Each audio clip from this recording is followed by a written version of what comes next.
My Lords, I thank the Noble Baroness Lady Fuchs for securing this debate and introducing it in both an informative and very lively way. And I join the Noble Lord Carrington in regretting that we don't see more members of your Lordship's House in this debate.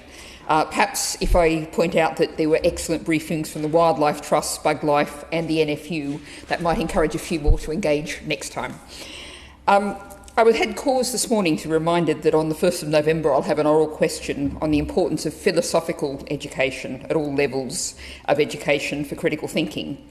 Had the Noble Lady Baroness Fuchs not secured this debate, I would have been tempted to do similar for food growing, because whilst this question focuses on the importance of education for careers, I would assert to this committee that in this age of shocks, with resilience needing to be absolutely uppermost in the government's mind, for everyone in our society, being able to grow your own food security at its most basic and personal level, is a crucial skill.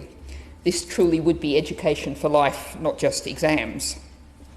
And I say that speaking as someone with an agricultural science degree, admittedly specialising in animal husbandry, but it was really only in my 40s that I actually grew some of my own food and learnt all sorts of useful things, like the fact that brassicaceae and slugs really don't go together. And if you put beer traps in a garden with a Staffordshire Bull Terrier who loves beer, that doesn't work out very well either. Now, this is not just an issue for food security, it's also very much an issue of public health.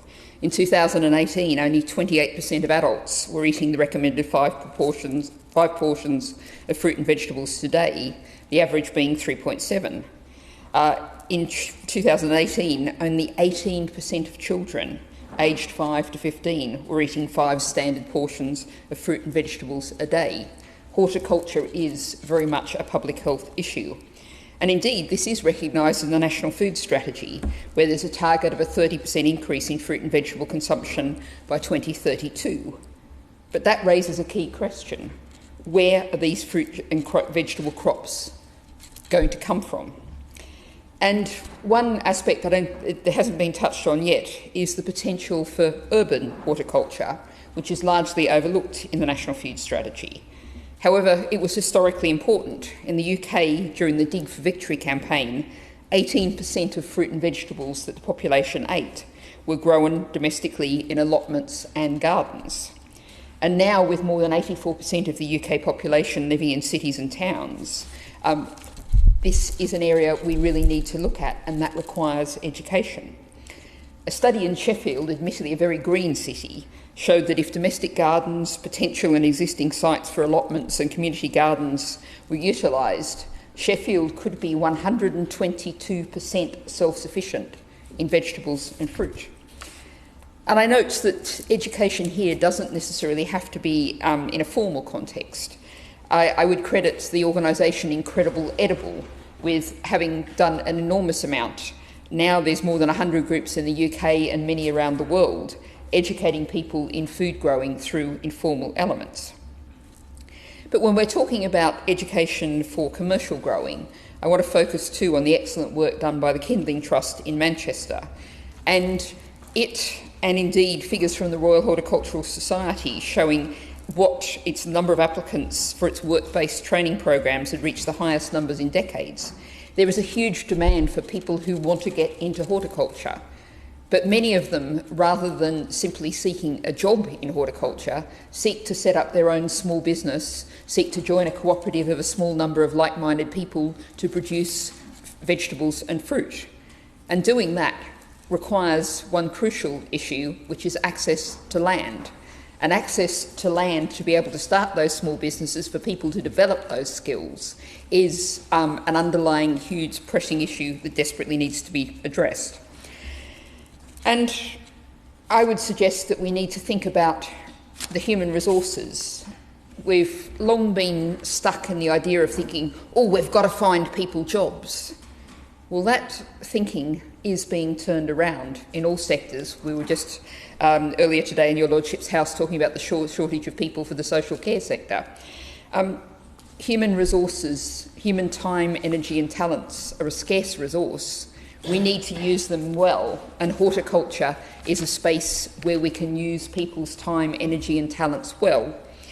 So maybe what we need to do is a large-scale training program to convert financial sector workers into fruit and vegetable growers. That would be a good use of human resources in an age where we have so much danger from our financial sector. Now, I note that the UK is only 18% self-sufficient in fruit, 55% self-sufficient in fresh vegetables, and the vegetable figure has declined 16 percentage points over the past 2 decades. We've really got to ask ourselves a question: what right do we have to rely on other people's scarce water supplies, to consume food all too often produced in ways that destroys other people's soils, and indeed through human rights abuses, abusive labour conditions, to produce our fruit and vegetables? There is a huge responsibility for us to take the kind of actions that the Noble Lady Baroness Fuchs outlined. I'd note that the Food Foundation calculated that if everyone in the UK ate the 5 a day of vegetables and fruit, we will be 2.1 million tonnes annually short of the supplies we need from the UK. Yet, as the work from Sheffield shows, it's perfectly possible to grow that vegetables and fruit here in the UK. We just simply have not devoted the land or the human resources to doing it. Now, I want to turn particularly to, and I thank the Noble Lady particularly for stressing the environmental aspects of horticulture, and some of the issues here and the need for skills and education. And Bug Life's briefing focuses particularly on the risk of invasive non-native species and the risk of the trade in pot plants. And here I would say that, of course, horticulture, we tend to focus on fruit and vegetables, but growing trees for the kind of reforestation that we need, and even growing the plants that enliven and our homes and our public spaces is absolutely crucial. And we actually import currently £1 billion worth of live plants and planting materials. And that only is not a lost economic opportunity for the UK, it also presents an enormous threat in terms of imported diseases and species. And the Bug Life notes that non-native flatworms, the invasion of those risks reducing local earthworm populations by 20%. People knowing about these things, replacing our supply systems from overseas with local systems, are absolutely crucial. And I turn finally to an area of absolutely crucial environmental, both climate and nature concerns, which is peat. And if we're talking about education, we need to look at education, research and development to ensure that we end all use of peat in horticulture. The peat sales ban, the endless foot dragging on that issue, is something that is a real enormous government failure over the recent decade.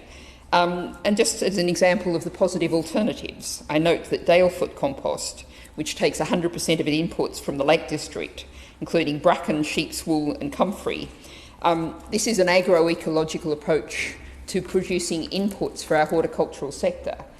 This is the kind of innovation, technology change, social innovation that we need, and that needs an input not just of the physical resources, but an input of human resources, those time, energy and talents. And finally, I'll just also note the importance of real development in paludiculture.